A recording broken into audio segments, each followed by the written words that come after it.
Correct exposure is not always correct. When we first started learning photography, we were told that you have to get the best exposure possible, correct exposure, to preserve the highlights, the details, and get the maximum, highest dynamic range possible. But there are certain situations where if you're a little off on your exposure, it's not bad, and there's certain situations where if you're a lot off, it can actually look pretty good.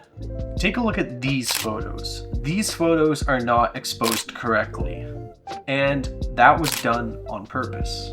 I've talked about this photo on the channel before, but that's because I love one thing about it. You see here at the bottom, it's just black, there's nothing there, you don't see anything, and that was done intentionally.